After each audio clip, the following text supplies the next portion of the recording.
Estamos no ar, sejam muito bem-vindas! Estamos aqui hoje na nossa segunda temporada do nosso primeiro episódio de 2024. E a partir de agora estaremos juntas, dando boas risadas e nos inspirando com histórias reais. E antes de começarmos, se você chegou até aqui, ou porque você veio pela nossa convidada, ou porque você já é fiel aqui todo domingo às 19 horas, não esquece, você está inscrito nesse canal? Por favor, chega aí se inscrevendo, dando like, ativando o sininho para você ser notificado toda vez que tiver um podcast novo todo domingo. Que delícia! Agora você já fez isso, então eu quero agradecer você que está aqui. Obrigada pela sua presença, é sempre bom ter você aqui, seja no Spotify, seja no YouTube. Não esquece que nós temos as nossas redes sociais, onde eu coloco nossos cortes, está tudo aqui na descrição desse vídeo. E conforme a gente for falando, for desenvolvendo, se a gente falar algum tema específico, com certeza, se você quer procurar mais as redes sociais da nossa convidada e tudo mais, você vai encontrar também na descrição desse vídeo. Quero agradecer também aos nossos patrocinadores, Comunidade Social Medic. Cadê a galera da comunidade? Se você é da comunidade, manda um PPP aí nos comentários. É que eu tirei o aparelho, gente. Assim, ó, pra quem não sabe, essa segunda temporada, eu tô cheia de attachment nos dentes e você vai ver que eu tô falando diferente do que na primeira, tá? Então, vai acostumando aí, eu também desse lado. Então, se você é da comunidade, já sai colocando foguinho, já manda um PPP aqui nos comentários pra eu saber que você tá aqui, tá?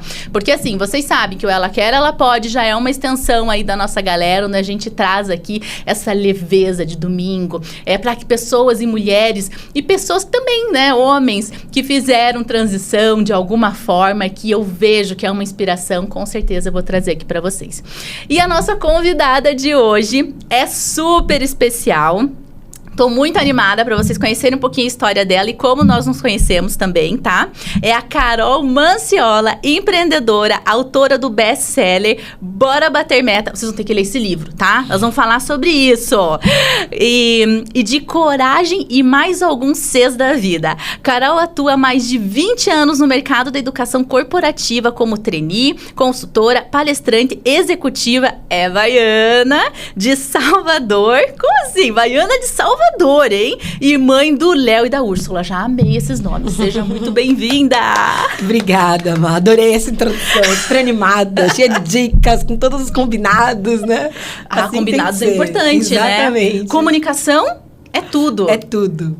Com certeza. Carol, fala para nossas meninas, fala para nossa audiência, quem é você? Essa pergunta é interessante, né? Eu tava lendo um livro outro dia que chama A Alma Indomável. Que trabalha mais aspectos de espiritualidade. Ele falava isso: quando alguém perguntar quem é você não pode dizer que você é quem você é agora, porque na verdade você é sua consciência. Nossa. Eu falei, nossa, muito profundo esse negócio, né? Porque é muito louco essa coisa da gente se definir. Mas acho que tem uma frase que me define bastante, que todo mundo deve conhecer aqui, a Frida Kahlo, né? E a Frida Kahlo tem uma frase que diz o seguinte: onde não puderes amar, não se demores. E eu parafraseei a Frida Kahlo e eu costumo me definir como aquela pessoa que onde ela não pode ser ela não se demora. Então, a minha frase é: onde não puder ser você, não se demore. Então, eu sou aquela pessoa que sou eu o tempo inteiro e me carrego o tempo inteiro e tô cada vez mais em busca dessa autenticidade, porque eu acho que quando a gente transborda o nosso melhor, né, a vida retribui.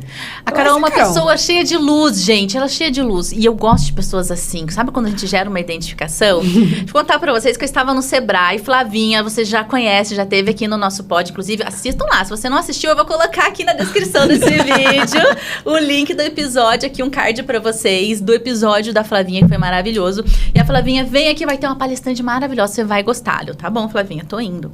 Eu cheguei, eu falei pra Carolzinha, eu falei: Carol, tava com dor de cabeça, me adaptando com o tal do aparelho no dente. Quando eu chego, aquela mulher cheia de sorriso, cheia de energia, com aquele saltão enorme lá no palco, né? Daí eu falei: gente, baiana, arretada, em Curitiba, falando mal de curitibano, né? Ela é ousada, eu quero saber mais sobre ela.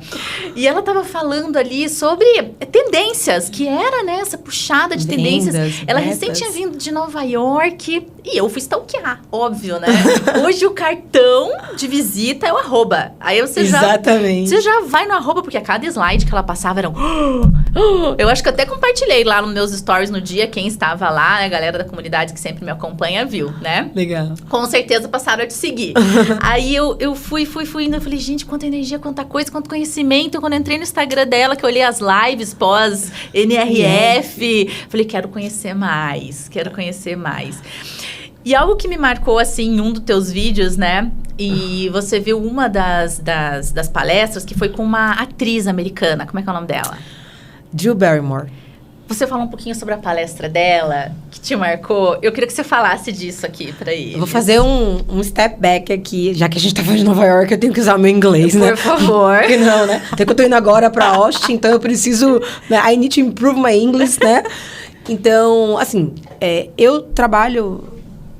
eu sou empreendedora desde muito cedo, né? Meu pai, ele sempre foi, apesar de ser médico, meu pai sempre teve uma veia muito empreendedora. Então, meu pai tinha clínica, os meus brinquedos... Era uma clínica para crianças, né? Então, os brinquedos sumiam de casa e apareciam na clínica, né? E os brinquedos eram ampola de injeção? Não, porque tinha que ter brinquedo no espaço das crianças. Porque se era para criança, sabe? Quando a criança fica brincando, desenhando. Aí, o banquinho pequenininho que eu tinha lá em casa, meu pai levava para clínica. Teu pai é pediatra? Meu pai, ele tinha, né? Que ele acabou de falecer. Mas ele tinha uma clínica voltada para a promoção da saúde escolar. Então, ele trabalhava com exames de vista, audição, trabalhava com psicopedagogia, tinha pediatria, então era uma clínica multidisciplinar, né? E eu cresci vendo meu pai com aquela paixão por aquele negócio, né? Muito grande. Eu falei, olha, acho que eu não sei o que eu vou fazer, mas certamente eu vou ter alguma coisa que seja minha. Só que existe a fantasia do que você imagina o que é essa coisa do empreender, existe a realidade do que é empreender. Assim como existe a fantasia da rede social e o que é a nossa vida, né? Eu costumo dizer que o que a gente vê na rede social é um recorte. A vida é muito mais profunda. É aquilo que a pessoa quer mostrar, que ela né? mostrar que tá tudo bem, porque quem lembra, né, o pessoal mais antigo lembra do álbum de fotografia. Você não colocava álbum de fotografia, uma foto do seu filho fazendo birra. Você postava a foto do menino lindo. Tem mãe que coloca até pelado, Tem mãe que coloca, mas se você olhar, até porque naquela época a gente tinha que comprar o negocinho do filme, não sabia como é que ia sair a foto, a gente economizava 36 a foto, poses. Né? 24, 36, exatamente. 12, 24, 36. Imagina o desafio que era trocar sem queimar o filme. Mas 42, ostentação. Não, totalmente. Então, eu gosto muito de ouvir histórias de outros empreendedores. Eu gosto muito de biografias, eu gosto muito de autobiografias, que é quando a pessoa conta pra gente o que tá por trás daquilo, que é a birra, né? Que é o moleque pelado. É porque isso faz a gente ter certeza de que a gente não está sozinho no mundo. Então, a Drew Barrymore, ela trouxe alguns aspectos do empreendedorismo que me tocaram muito. Apesar de estar num congresso que falava de varejo, e ela estava contando sobre a marca. Ela não é só atriz, ela também tem um negócio. Ela trabalha com sofás, enfim. E ela estava falando de alguns aspectos que são dolorosos, né? E o que mais me tocou foi essa questão da sociedade. O quanto é difícil você encontrar alguém que te apoie e que, ao mesmo tempo, te suporte, né? Aquela coisa de eu te admiro e eu te dou apoio, e não aquela coisa da competição, porque sociedade, de uma maneira geral, é algo muito desafiador. Então, essa foi uma palestra que me tocou muito, porque ela trouxe muito o cuidado que ela tem na escolha, né, daquilo que ela oferece para o consumidor final, e ela trouxe muitos aspectos de bastidor relacionados a questões de sociedade, de empreendedorismo. E ela falou, as pessoas perguntam para mim, né, você acha que eu dou conta? Ela falou, não, eu choro, eu esperneio, eu me canso. Então, não existe um dar conta de tudo, né? As pessoas olham lá, o casamento é perfeito, uma semana depois a pessoa diz que se separou, né? Você vê eu sempre brinco, você vê a foto das crianças na Disney, da família inteira lá, você não tem ideia de quanto de negociação foi feita para que aquela foto ficasse bonita, né? Prometo que eu te dou um MM. Teve um bastidor ali que não aparece. Então, ninguém é muito fala legal. Dos perrengues na fila, né? Do sol escaldante de 90 Fahrenheit. Exatamente. Então, é muito legal quando você vê o palco, mas você também conhece o que está no bastidor. Então, foi uma palestra que realmente me tocou mais nesse sentido de alma, né, do que de conhecimento, por ela estar ali compartilhando de forma muito vulnerável os seus desafios. Não, eu achei demais, porque assim, eu falei, gente, ela tava trazendo as tendências, de repente ela saiu ali do eixo, né? E realmente as mulheres estão sendo muito cobradas. Você acha assim, pô, eu tenho que ler não sei quantos livros no mês, pô, eu tenho que me vestir bem, eu tenho que ter foto bonita, instagramável no meu Instagram, eu tenho que mostrar que eu sou feliz, eu tenho que fazer academia, eu não tenho que fazer dieta, eu tenho que comer comida saudável, pô. Eu tenho que continuar cuidando da casa, do mercado, de negociar com a babá a folga para poder conseguir sair com o marido. E se for sair com o marido, eu tenho que escolher o restaurante, fazer a reserva. Então é só isso, né? Eu tenho que dar atenção pro filho. Eu tava vendo uma grande influenciadora essa semana, ela falou, gente, eu vou sumir por 10 dias. Vocês me perdoem? Eu vou ter que sumir porque eu tenho que dar atenção aqui pros meus filhos. Porque se um lado tá bom, se eu tô muito bem profissionalmente, ela faz stand-up no Brasil todo, sabe? Se um lado tá bem profissionalmente, você pode ter certeza Que tem algum pratinho caindo. que tem algum pratinho que tá caindo. E eu vi essa história de pratinhos, Coloquei hoje no Instagram. Eu vi a tua teoria dos pratinhos. Exatamente. Mas eu acho que, para mim, é exatamente aquilo que tá lá, né? Que eu falo muito do desequilíbrio intencional. Porque essa história de que, sabe, o pessoal que faz coaching gosta daquela coisa da roda da vida, né? Que aí você coloca lá, minha saúde mental, minha saúde física, meu financeiro, meu emocional. Aí você tem que pintar a roda. Não tem como pintar a roda redondinha, né? Uma coisa vai estar em alta, outra coisa vai estar em baixa.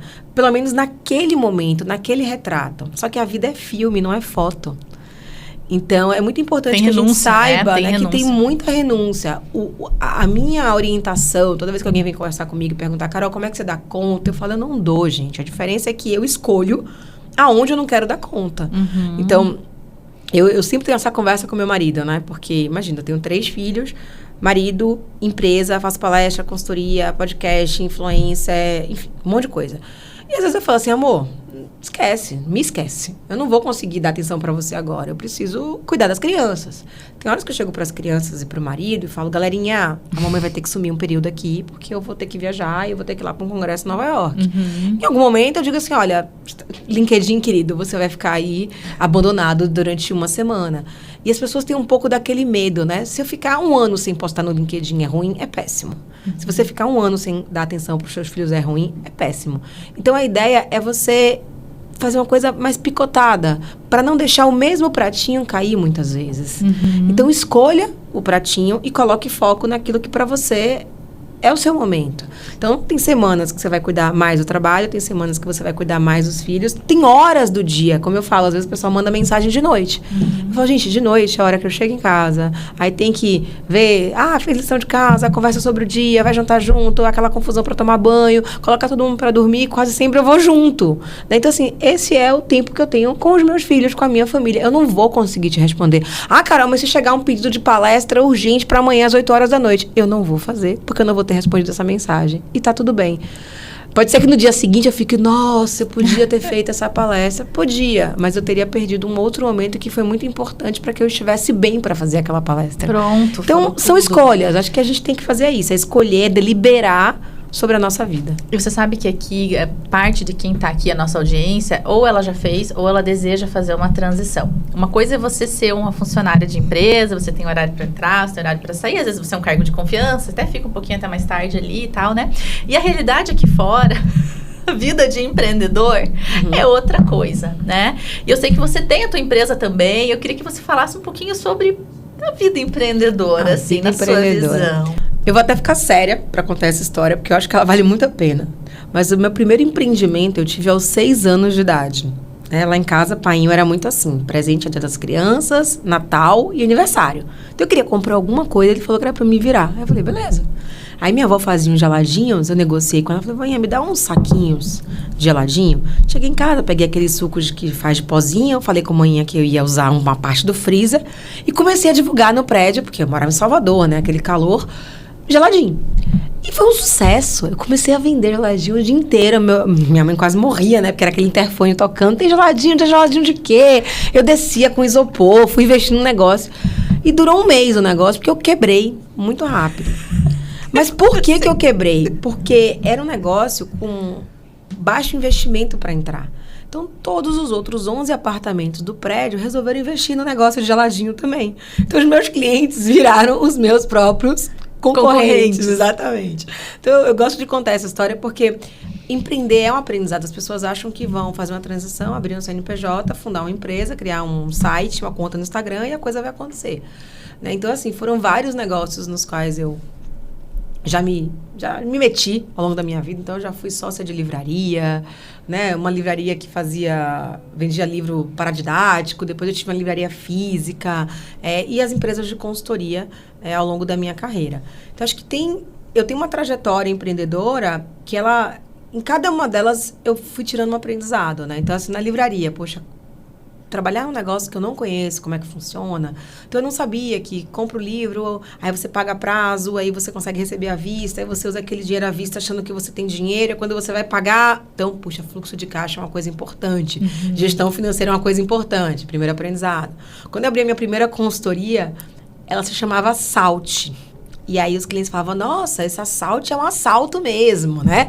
Então eu falo, olha a importância de você escolher muito bem o nome, né? Porque eu queria um nome que remetesse a assaltos, a crescimento rápido, etc e tal. Na minha segunda empresa de consultoria, eu tive um desafio muito grande com a sociedade, porque apesar de eu e meu sócio termos objetivos muito comuns, a gente tinha valores muito diferentes. Então, isso acabou sendo um desafio. Uhum. E a minha empresa mesmo, que eu falo assim, essa é minha, foi eu que abri, do meu jeitinho, foi a Posiciona, que eu fundei em 2017. Ótimo nome. Maravilhoso, né? Na época eu não gostava muito, mas o meu sócio já tinha esse CNPJ com esse nome e me convenceu a ficar. Mas hoje em dia eu falo, puxa, que nome, eu quase tatuei esse troço em mim. Mas eu saí da consultoria que eu tinha um sócio, trabalhei no mercado corporativo como executiva durante 3 anos e meio e quando eu vi que não havia possibilidade de virar sócio naquela empresa, eu falei, quer saber de eu não nasci para bater a meta dos outros, porque eu costumo dizer assim, ou você tem meta para bater, ou você vai ajudar os outros a baterem a meta deles, né? Então, eu fundei a Posiciona em 2017 e foi uma empresa que todos os anos foi crescendo de forma orgânica e dobrando de tamanho, contratando gente. Aí veio a pandemia, que muitas empresas de educação corporativa, que era o meu core business, né? Educação corporativa especializada em treinamento de vendas. A gente fazia team building, trabalhava com liderança, mas o nosso foco principal era time de vendas. E na pandemia, todas as empresas que trabalhavam com treinamento presencial tiveram uma pequena diminuição. Ou grandes diminuições, outras até desapareceram. E na época eu pensei, gente, mas a gente ensina vendedor, né? Todo mundo vai ter que continuar vendendo para que as empresas continuem crescendo ou sobrevivam a essa pandemia. Então, vamos aprender rápido como fazer venda pelo WhatsApp, como fazer venda remota, né? Como fazer venda através de mídias digitais, social selling, deep selling, tudo que tivesse selling na vida, para a gente poder oferecer alguma coisa. Então, quando todo mundo tirou o pé, a gente acelerou. A pandemia foi um start para muitas pessoas. Pois é, mas no meu segmento, não. No meu segmento foi um momento de muita retração mesmo, porque você dava treinamento presencial. Então tem aquela coisa do team building, da dinâmica, da troca. De repente você tem que mudar para um Zoom, né? E você perde muita coisa. Então as empresas falavam, entre colocar um Zoom com alguém famoso e fazer um Zoom gravado com o meu time interno, já que eu estou sem dinheiro, eu vou fazer dessa forma. Então a gente, na verdade, aproveitou, né, o contexto para poder mapear o que daquele contexto poderia ser positivo para o nosso negócio. E a gente teve um 2020 incrível, né? E 2021 a gente voou. E aí eu decidi vender a minha empresa para uma empresa muito maior, que fazia parte de um grupo internacional. E aí eu tive um mais novo aprendizado, né? Que assim, é difícil. Todo mundo falava isso, Carol, ou é rainha ou é rica. Né? E eu falava, não, dá para ser as duas coisas. E eu descobri que não dá.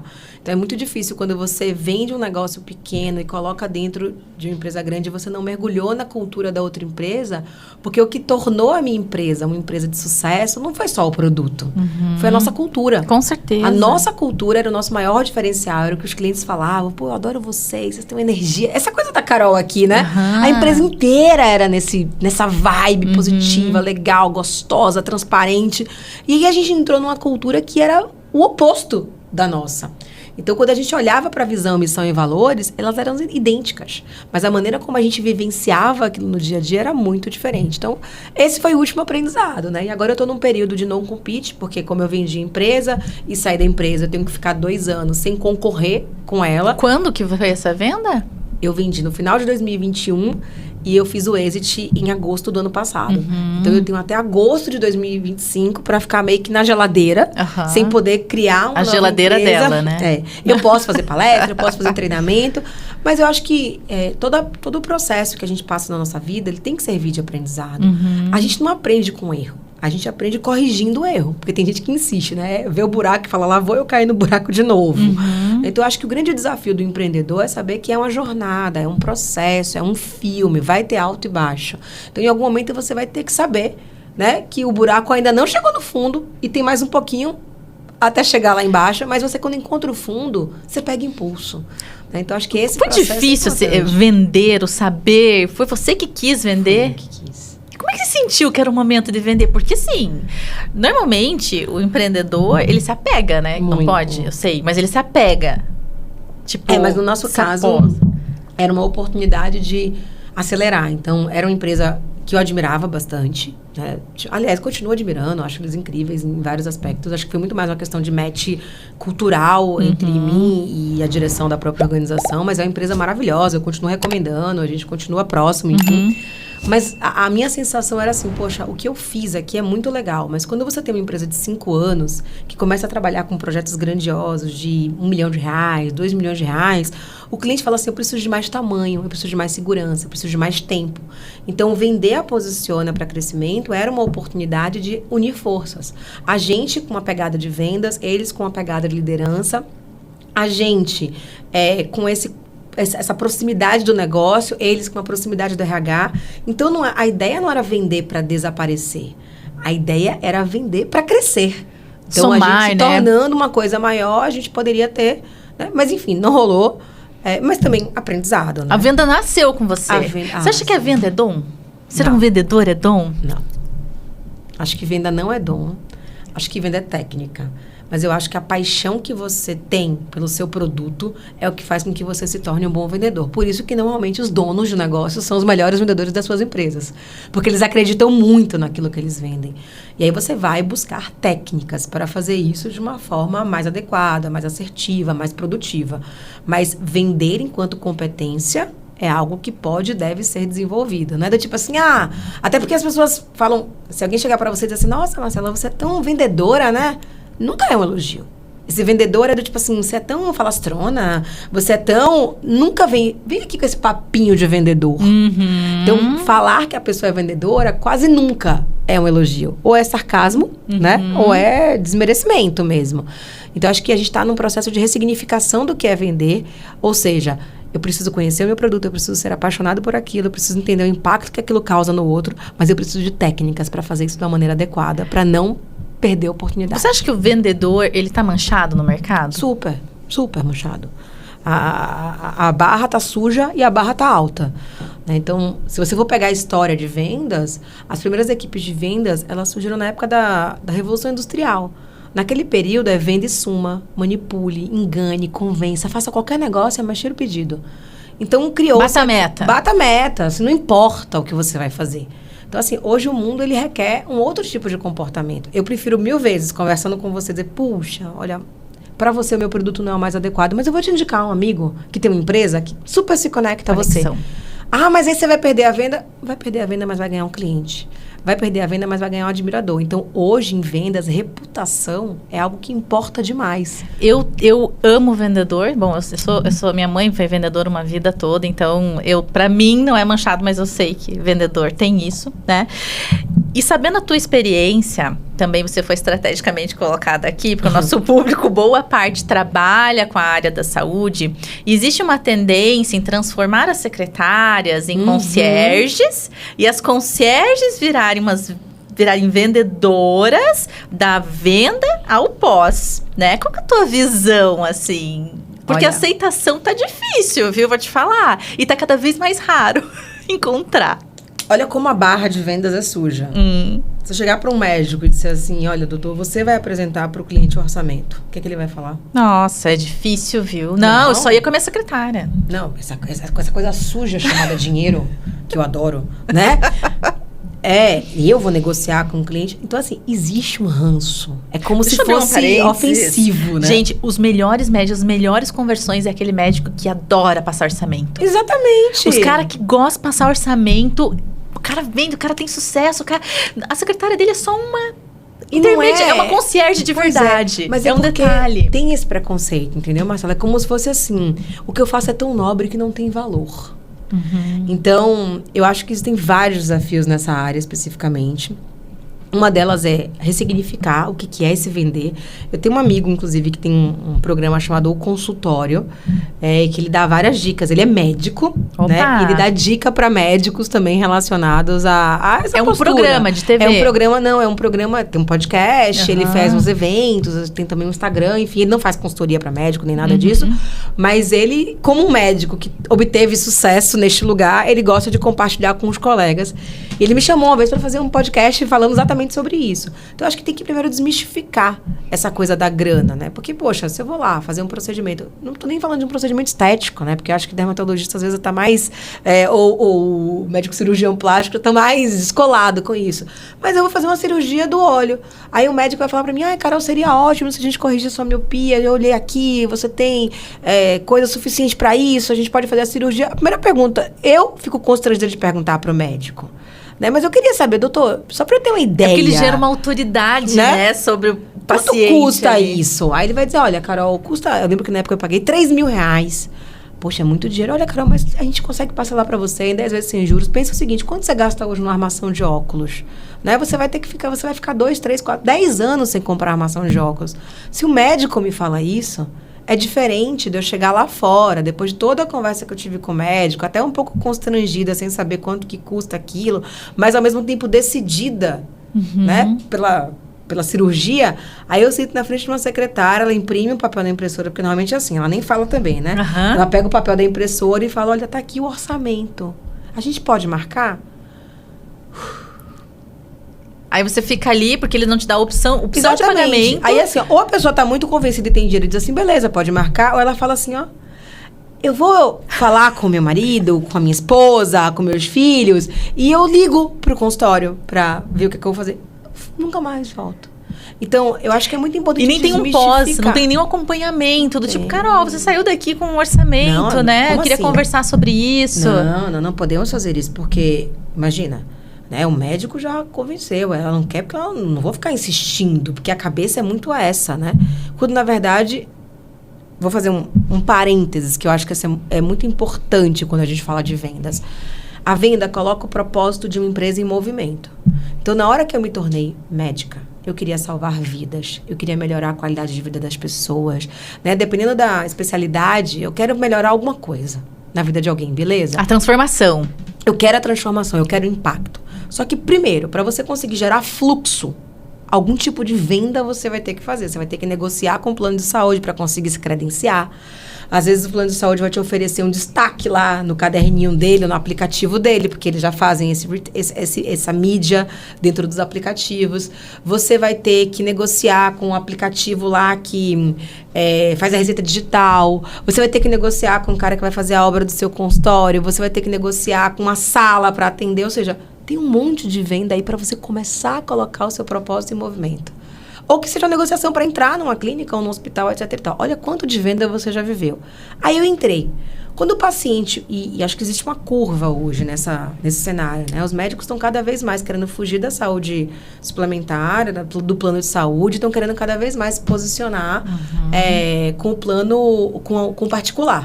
Só que, poxa... Qual que é a diferença de um médico do plano para um médico particular? Então, ele vai ter que me dizer isso. Olha, eu vou te dar o meu WhatsApp, então você vai poder me ligar se você tiver alguma dúvida.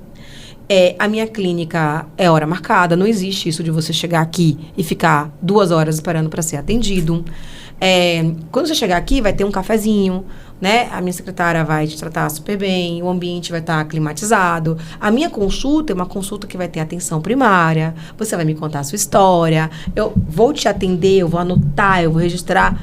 E eles dizem que esses são os diferenciais. Como que você comunica isso para o seu público? Como que você comunica os certificados que você tem, os cursos que você fez, os pacientes que você atende? Como que você gera a prova social de que você é alguém que merece receber mais do que aquilo que o plano de saúde está disposto a te pagar? E eu vou além, não é nem um plano de saúde. Você falou aqui do Sistema Único de Saúde, o SUS. O SUS é um orgulho brasileiro. E eu não admito que ninguém aqui nesse podcast fale mal do SUS. O SUS é maravilhoso, é uma grande mãe brasileira, assim, para a população, e eles estão cada vez melhor no atendimento. Os pequenos postos de saúde, eles chamam os pacientes pelo nome, quem chega lá. Você chega, você sai de lá medicado, com cartela de remédio, Você sai com a consulta, vai na farmácia, pega e tudo. E quando tá vencendo uma vacina, o postinho da sua região, para quem é cadastrado, né? Ele liga, viu? Vai vencer a vacina do seu filho, você tem que trazer aqui. Viu? Você tem que fazer o seu preventivo. Ó, nós estamos aqui no mês de outubro, nós estamos fazendo uma mamografia, a senhora pode vir aqui. Lógico, e tal. É mais barato você investir na promoção da saúde do que na doença. Né? Aí quando eu penso assim, que a partir agora de 10 de março, que o médico, ele pode falar de promoção, ele pode falar de preço. E quando a gente fala isso pro médico, que a partir do dia 10 a gente pode fazer algumas estratégias, eles estão enlouquecidos. Eles estão tipo... Como assim, né? Parece que eles estão fazendo alguma coisa muito errada. Ontem mesmo eu estava tendo uma conversa aqui com uma das nossas embaixadas lá da comunidade. Ela falou, Marcela, eu propus aqui um roteiro, ele falando o valor e tal. Ela falou, não, de maneira alguma. Eu não quero ser associada a um preço. A um preço. O que faz algum sentido. Eu acho que são cuidados que você pode ter. Porque quando você ancora um valor, né, eu acho que você tem que disponibilizar o preço, mas você talvez não precise divulgar o preço. Porque, vou dar um exemplo meu, né? Eu faço muita palestra. Se você pegar a minha agenda daqui até dezembro, já tá cheia de coisa. A última semana do mês não tem quase nada. Por quê? Porque eu faço palestra de vendas. Ninguém quer tirar o time de vendas na última semana do mês. Uhum. Então, todas as vezes que um cliente que não quer falar, que quer falar de vendas, por exemplo, e tá sem orçamento, me pede um desconto... Eu falo, olha, eu só dou desconto na última semana do mês. Não, obrigada. Eu só dou desconto na última semana do mês. Ah, por quê? Eu falei, porque é a minha semana de baixo. Ah, mas aí... Então, beleza. Não vamos trabalhar na última semana do mês. Na última semana do mês eu vou vender as palestras sobre coragem, sobre liderança, etc e tal. Mas vendas é a primeira, segunda e terceira semana do mês.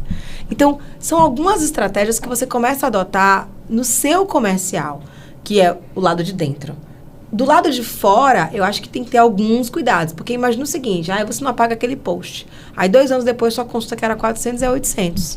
Então, assim, tem que ter muito cuidado com a coisa da ancoragem. Até porque, assim, aquele paciente que pagou um valor, né? Eu acabei de receber o reajuste agora, né? De todos os meus médicos. E eu falei, gente, vocês estão subindo acima da inflação, né? Mas eu não vou largar o meu médico, eu vou acompanhar ele. Então... Eu acho que o grande lance é a gente, na cabeça do médico, na cabeça das clínicas. É muito menos sobre a técnica e o apoio que eles recebem e muito mais sobre as crenças que eles possuem, sobre essa questão do negócio, sobre essa questão do valor, sobre essa questão de divulgação. Né? Então, o que se faz e como se faz vai depender muito do seu posicionamento, vai depender muito do seu público. Como é que você quer ser reconhecido? Exato. Você quer um consultório com menos gente cobrando melhor ou você quer um consultório com mais gente cobrando menos? Você quer vender mais procedimento ou você quer vender mais consulta? Até para não banalizar, né? Para não virar commodity. Exatamente. Pensa. Mas é que meta, você primeiro estipula a sua. E aí depois você vai construir o plano de acordo com a sua meta. E existem várias maneiras. Eu sempre falo isso. Quero ganhar 100 mil por mês. Você pode vender um projeto de 100. Você pode vender 10 de 10. Você pode vender 20 de 5. Você pode vender... Enfim. A lógica é uma só. Como você vai escolher conversar com o seu público é uma decisão, mas tem que passar pelo posicionamento e tem que passar por essa ressignificação de crenças para que ele possa entender o seguinte, isso aqui vai fazer bem para mim no curto, no médio e no longo prazo. Eu vejo que eles colocam metas para venda de secretárias e concierge, aquilo que é para elas venderem, mas assim, eles não têm a experiência, eles não estão de frente ali com o paciente e ver a reação, ver a expressão corporal, ver como que o paciente tá. Sim. Ele não tem essa visão, como também a secretária, a concierge, muitas vezes nunca nem participou de um centro cirúrgico, não sabe como é que funciona. Para vender valor, né? Eu acho que elas precisam se apaixonar pelo produto. Elas precisam ver a reação de um paciente num pós-cirúrgico ali, de mesa. Quando a pessoa pega e tira aquela primeira... Pega uma cirurgia plástica, igual você falou, né? Tira a primeira talha e pensa, meu Deus! Olha como eu tô linda. Era o meu sonho. Tem uns que choram. E você vê essa emoção, né? O que hoje, inclusive, a partir do dia 10, a gente vai pro médico. Mudou vai a lei, eu não sabia que tinha mudado. Ele vai poder colocar depoimento, reação de paciente. Ele já coloca, mas sem poder, né? Exatamente. Mas agora, oficialmente, né? Aqueles que eram mais quadradinhos, medicina é um assim. negócio, gente, né? Exato. De alguma forma, você tem... Apesar de você ter, no Brasil, menos médico do que a gente precisaria ter, né? Você tem competição em algum momento, principalmente nos, né, ginecologia, dermatologia, que são os que mais se formam todos os anos. Em algum momento você vai ter que escolher. Então, comunicar esse posicionamento agora, acho que tem que ter alguns cuidados, né? E, de novo, o cuidado está muito relacionado àquilo que você quer mostrar para o seu paciente. Com eu, certeza. hoje, quando eu vou no médico, quando alguém me indica algum médico, assim, né, de mais especial, ou para alguma coisa que não seja do dia a dia, eu vou olhar o Instagram dele. Até pra ver se vai com a latinha, né? Eu dou um Segurar Google. uma conexão. Eu dou um Google, assim, né? Pra ver como é que é. Eu vou olhar a localização do consultório dele. Né? Mas aqui em São Paulo, você Se sabe tem que estacionamento. Eu vou olhar se tem estacionamento, se tem desconto pro estacionamento. Né? Porque tudo, em algum momento, conta. Agora, eu acho que são 2 trabalhos. Um é com o médico e a outra é com as secretárias ou com esse pessoal que faz o concierge. Porque, como você bem falou, precisa haver um processo estruturado. Eles têm CRM? Eles têm lá o nome do paciente, o que ficou pendente, um período para você fazer um follow-up. Então, na hora que eu peguei, imprimi, entreguei para o paciente, sabe o que é ele dobrou, né? Ele dobrou ali o orçamento.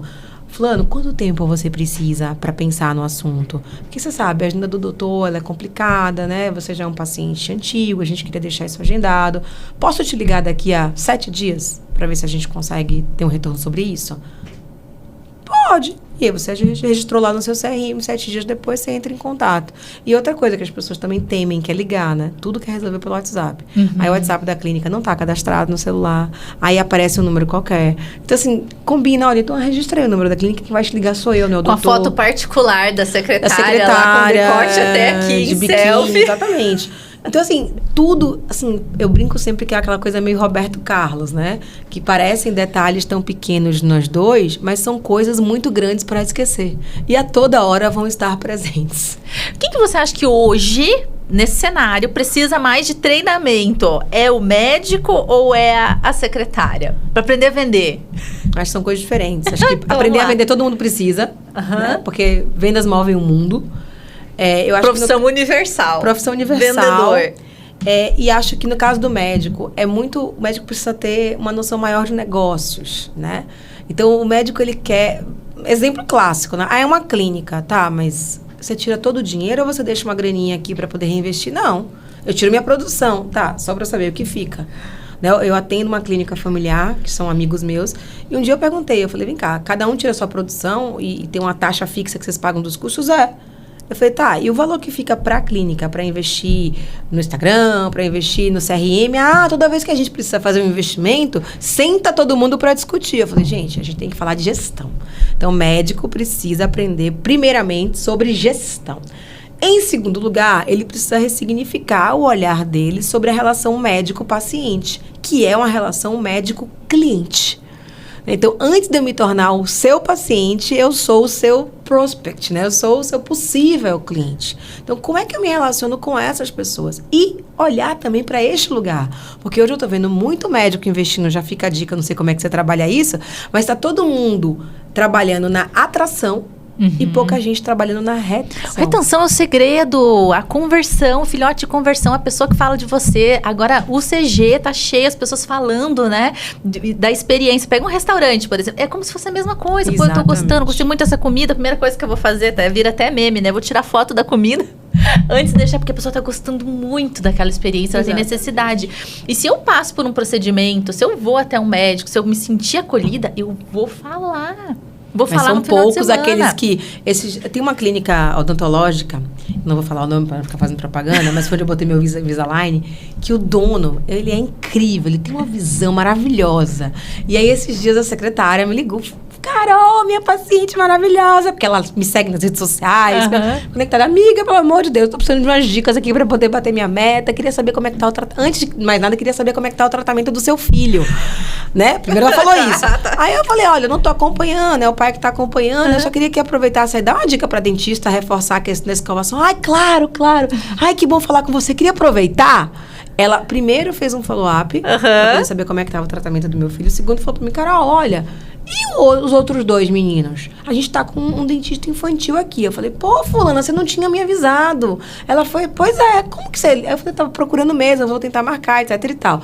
Ela falou, e outra coisa, Carol, tô olhando aqui no seu histórico, sua última limpeza tem tanto tempo. Não quer fazer uma revisão do Invisalign? Aí eu assim, ó, tipo no WhatsApp. né? E aí ela tá lá, ela curte meu post no Instagram, ela é super... Ela é interessada. Ela é interessada em mim. Então, assim, poxa, por quê? Porque um paciente, numa família de 5 pessoas, são 5 pacientes. Nessa família de 5 pessoas, você vai no médico hoje por quê? Por indicação. Então, se eu estivesse aqui falando o nome da clínica, as pessoas estariam entrando para poder saber que clínica é essa. E quando eu vou na clínica, eu até brinco. Vai me dar um descontinho se eu fazer um post? Aí ele dá risada, né? Ele, você sabe que você é especial. Mas todas as vezes que eu vou na clínica, eu posso estar aqui, com meu dente tá maravilhoso. Porque eu sei que isso ajuda ele. E as pessoas me perguntam. Quando eu coloquei Invisalign, por exemplo, um monte de gente me perguntou aonde foi que eu coloquei. E eu indicava a clínica dele. Né? Tanto que uma vez eu fui lá fazer limpeza. Ele falou, Carol, é por nossa conta. É o mínimo, porque, né? No caso. Né, você já indicou tanta gente, etc. Eu falei, nossa, obrigada. Aproveita e dá uma limpadinha. Mas eu acho que é esse cuidado. Então, assim, o consultório é um negócio, a clínica é um negócio. E a gente vê um movimento muito grande de profissionalização, porque depois da pandemia, muita coisa mudou, né? Então, até as questões de como que você lida com telemedicina, as questões de como que você divulga, a régua de relacionamento que você faz com o paciente. Né? A gente vê o sistema hoje da receita digital, gente, isso é uma bênção. E tem muito médico reclamando que está perdendo o paciente, porque antes você tinha que ir até o médico, marcar uma consulta para conseguir uma receita. Aí, às vezes, o paciente fala assim, doutor, tô com um negocinho aqui no WhatsApp, e o médico manda a receita e o paciente não vai na consulta. Olha que coisa louca, né? Então, assim, é um mercado que mudou completamente. E se o mercado muda, se a maneira do paciente se relacionar com o médico muda, a maneira do médico se relacionar com o paciente também precisa de mudanças. Né? Também, exatamente. Você sabe que tem clínica, assim, mais antiga, que os donos são mais velhos, né? Formado há alguns anos, assim. Eles têm dificuldade de autorizar a implantação de CRM. Que eles acham que pode vazar dados. Aí você tem que ter cuidado com a LGPD. Isso! Vai vazar dados. É um mundo isso aí, gente. É um mundo gigantesco, né? Ai, Carol, você é tão maravilhosa, tão bom ter você aqui. Não, você não tá tendo a mesma sensação que eu? Toda vez que ela fala alguma coisa, fala, ai, eu que a gente começa a falar de um assunto, vai pra outro, né? Fala de vendas, empreendedorismo, consultório médico. Deixa eu puxar aqui sobre a NRF, tá? Eu vi que você puxou um bracinho lá do varejo na saúde. O que você quis dizer com isso? Acho que a NRF, para quem não conhece, a NRF é a National Retail Federation. É uma associação que existe dentro dos Estados Unidos que reúne os varejistas dos Estados Unidos. Eles realizam uma vez por ano, há 100 e não sei quantos anos, já são mais de 100, o que eles chamam de Big Show. Então, é um evento enorme, são mais de 30 mil pessoas participando, tem uma expo com muitos fornecedores para o varejo e varejistas do mundo inteiro e consultores e pessoas que de alguma forma se relacionam com esse ecossistema. É a segunda vez que eu vou. E é claro que você tem aqueles temas que são os mais falados. Um deles, a inteligência artificial, que sem dúvida foi a palavra mais falada da NRF. Então, quando a gente traz isso para a nossa realidade, a gente está falando de chatbot, a gente está falando, né, de uma venda mais prescritiva, que é eu, de acordo com o seu consumo, eu consigo dizer o que você deveria comprar. Né? Então, assim, eu conheço o seu perfil, acho que você deveria utilizar verso aquilo. Da notinha da farmácia?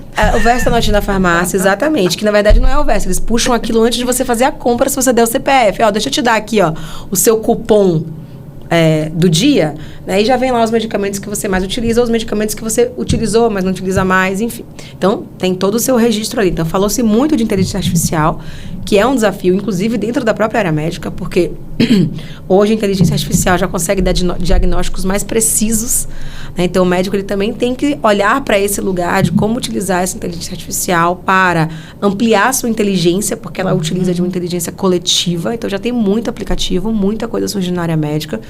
E eles falaram muito, mais pensando nessa relação varejo-consumidor, né, que eu acho que cabe aqui dentro do seu contexto, eles falaram muito de humanização e de experiência. Né, porque tecnologia é algo fundamental para a gente estar no jogo. Então, não tem como estar no jogo hoje sem tecnologia. Não dá, gente. Quando eu vou num consultório, que alguém me abre uma gaveta e começa por pasta em ordem alfabética a procurar o meu nome, eu falo assim, gente, é sério que eu estou pagando uma consulta particular? Né? Aliás, que meu psiquiatra não ouça, porque ele tem uma agenda, né? Mas eu libero, né? Uma agenda lá que ele abre. Eu falei, sério que você bota o meu nome aqui nessa agenda? Eu falei, você faz meu prontuário na mão? Ele, Mas, enfim, no caso dele é outra pegada. Mas, então tem que ter tecnologia para estar no jogo. Só que o que diferencia, né, é a humanização. E não é a humanização no fato só de ter uma pessoa, é a experiência. Então, pensa que hoje, com a própria telemedicina, e você está vendo o crescimento aí de vários planos de saúde que focam só na telemedicina. Então, eu posso assinar hoje... E na verticalização também, né? Eu posso assinar hoje um plano de saúde só com atendimento de telemedicina. Ele vai me passar o exame, ele vai me passar um monte de coisa, enfim. O que vai me fazer até um consultório? Pô, tem que atravessar a cidade, chega lá, não tem estacionamento, é aquela confusão, aí sobe, aí o médico atrasa. Então, assim, que experiência é essa que eu vivencio quando eu tô dentro de um consultório? Eu sempre falo com isso, né? Eu sou mãe. Então, várias vezes eu tenho que ir ao médico, eu tenho que levar uma criança. Poxa, eu não podia ter no hospital, não podia ter no consultório um cantinho com a canetinha, um tablet conectado a qualquer coisa lá da internet, para essa criança ficar quieta enquanto eu estivesse na consulta. Então, é isso que é a experiência, é você olhar para o seu público-alvo, né, e entender o seguinte, o que para ele é importante. Então, se você vai num consultório de medicina do esporte, né, você quer saber o que tá rolando ali dentro, quem são as pessoas que vêm aqui. Eu atendo fisiculturista XPTO. O que vai estar passando na TV? Eu atendo não sei o que lá, o que vai estar passando na TV, o café, né? Então, assim, claro que conta se é um café passado na hora ou se é um Nespresso. Gente, vocês estão entendendo que ela tá falando que a persona é muito mais sobre estilo de vida? Totalmente sobre estilo de vida. E não sobre geração? Exatamente, porque você pode ter lá um cara de 70 anos, né, que valoriza a mesma coisa que um jovem de 20. Então, é totalmente sobre estilo de vida. Então, desenhar essa persona e estar o tempo inteiro interagindo com ele. Esse meu dentista, inclusive, ele faz uma coisa que eu acho muito legal. Quando você entra no consultório a primeira vez, ele te passa uma anamnese que você coloca lá que tipo de música você gosta de ouvir.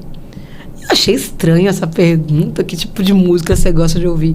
Quando eu entrei pra fazer o meu tratamento, né, porque dentista é uma coisa que sempre gera incômodo, você fica deitada ali com a... Não sei se tirou o som, deitada ali com a boca aberta. Tava tocando as músicas que eu gostava. Olha o que é a experiência. Uma televisão enorme. Falou, Carol, a gente colocou essa televisão aqui, por quê? Porque é pra distrair, né? E agora a gente tá colocando fone de ouvido. Tem uns que a TV já tá até no teto. Fone de ouvido. Nossa. Então eu boto meu fone de ouvido que conecta com a televisão, né? E eu tô ali ouvindo o programa e não tenho que ficar aquele da minha cabeça. Então, assim, é olhar para essa pessoa, por isso que esse aspecto que lá na NRF se falou o tempo inteiro, as pessoas não precisam ir a uma loja para comprar nada. Você consegue comprar tudo hoje sem sair de casa. Meu marido. Você tem que querer ir a uma loja. É isso. Aplicativo. Você tem que querer ir a uma loja. E para as pessoas quererem ir a uma loja, essa loja precisa proporcionar uma experiência que faça valer a pena eu sair do meu sofá, do conforto da minha casa, para ir para algum lugar, né, onde eu vou viver. Então, desde a pequena clínica do dentista, já tem que enxergar na loja de experiência. Lógico, o que né? vai ter ali? Como é que é na hora que eu entro, o estacionamento, se tem manobrista, não tem manobrista. Olha, as minhas consultas são consultas de 30 minutos, então é um entra e sai danado, o estacionamento é pequeno, eu tenho que pensar nisso. Né? O ambiente, que às vezes é muito gelado, né? Normalmente, quando a gente vai no consultório, fala assim, qual que é o seu diferencial? Atendimento. Todo mundo é. É em vendas, relacionamento. Aí eu falo, então não é diferencial. Se todo mundo tem, gente, não é diferencial. Né? Você quer ver até uma coisa que pode ser um detalhe, mas é o cheiro do lugar. Né? Então, investe não só nas cores, mas no cheiro. Cria uma marca para criar uma ancoragem positiva em relação àquilo que a pessoa vê. As revistas, que antigamente, lembra, no consultório, era aquelas caras. A revista estava até a capa saindo. A revista saindo, exatamente, né? Então, assim, não é o atendimento só. É toda a experiência que vai da maneira como eu te encontro. Então, assim, foi fácil te achar, foi difícil te achar. Estava cadastrado no Waze o nome da clínica, eu tive que digitar o nome do endereço. Para chegar, estava bem sinalizado ou estava pouco sinalizado? Para poder entrar, avaliações. Então, assim, gente, hoje... tudo, absolutamente tudo conta. A gente, para tomar uma decisão, a gente pesquisa, a gente coloca no grupo de WhatsApp, a gente entra no Reclame Aqui, principalmente se for algum tipo de procedimento que envolva muito valor e principalmente se for algum tipo de procedimento que envolva estética, né? Porque vai mexer na minha cara, meu amigo, eu preciso muito saber o que você está planejando. E a indicação forte daí, é a indicação Totalmente. mesmo. Dificilmente a pessoa vai ver, né? Eu vi um anúncio aqui, eu vou mexer no meu rosto. Exatamente. Difícil. Carol, chegamos ao fim desse episódio maravilhoso. Eu sei que as pessoas vão querer te procurar de alguma forma. Eu vou colocar os contatos da Carol aqui, tá? Na descrição desse vídeo. Por favor, hein? Por favor. Eu queria que você desse a mensagem final para as nossas meninas ali. A gente falou de empreendedorismo, a gente falou de vendas, a gente falou de desafios de consultório, mas eu acho que tem uma coisa que tá aqui, tatuado aqui no meu braço, né? Que eu sempre gosto de trazer essa mensagem da coragem. Pra mim, eu tenho 4 Cs na minha vida, que eu tô incluindo o 5º agora. Mas o primeiro é consciência, que é assim, gente, tem clareza do que você quer, tem clareza do que você não quer, tem a clareza dos seus objetivos, tem a clareza dos seus desafios, tem a clareza dos seus pontos fortes e tem a clareza dos seus pontos fracos. Então, primeiro C, consciência. Segundo C, coerência. Faça escolhas coerentes com os seus objetivos, né? Escolhas que te levem na direção daquilo que você almeja. Terceiro C, consistência. Então, assim, mude o seu plano, não mude sua meta. Não se diminua para caber, sabe? Vá fazendo os ajustes necessários para que você, de fato, consiga, com muita persistência, porque não é uma fotografia, é um filme, né? Com muitos altos e baixos, seguir na sua jornada. E coragem para que você não se perca nesse caminho. Porque às vezes a gente está tão focado em entregar alguma coisa que a gente vira teimoso, que a gente vira obcecado e a gente se perde, né, nessa história de, mas eu queria tanto aquilo, a pergunta é para quê? Então acho que coragem é você estar o tempo inteiro se perguntando, para que eu estou fazendo isso? Isso está conectado aos meus valores? Eu estou me perdendo de mim nessa viagem? Então, eu comecei falando, né? Onde não puderes ser você, não se demore. E se você empreende, você tem ainda mais liberdade para não se demorar nos lugares que estão te deformando. Então, eu acho que a coragem é uma mensagem que... É uma palavra que eu acho que todo mundo deveria... É uma competência, né? Que as pessoas deveriam desenvolver para que você, de fato, acredite naquilo que você quer, né? Acredite na sua capacidade de fazer e faça. Porque, como dizem, né? A gente coloca o pé, Deus coloca o chão. Então, o caminho se faz caminhando e bora lá. É isso aí, gente. Bora lá, coragem, bora bater meta, por favor. Vou deixar o link do livro aqui, da Carolzinha, maravilhoso. Eu comprei, tá? Eu ia trazer, esqueci. Maravilhoso. Não, mas eu tô fazendo a público, porque merece, né? O livro é mara. Tá? A gente pode sortear pra sua comunidade, né? Vamos organizar esse sorteio. Não, já sei. Vou fazer assim, ó. Nós vamos tirar uma foto aqui. No dia que sair esse podcast, nós vamos colocar uma foto lá no perfil e a pessoa vai colocar o primeiro insight que você teve. Uma palavra, uma frase, sei lá, o primeiro insight desse podcast. Lá no comentário. Lá no comentário, tá? Isso vai sair às 19 horas de domingo. Então, a gente sorteia na segunda-feira, às 19 horas. Boa, gostei. Né? Fechado. Então, fechadíssimo. Olha, garante esse, porque é maravilhoso. Ó, e se você chegou até aqui, o final desse episódio, você esqueceu? Você não deu like ou você deu like? Você dá um like, por favor, ativa o sininho e se inscreve nesse canal. Obrigada. Ó, lá no meio. Até o próximo episódio. Tchau, tchau.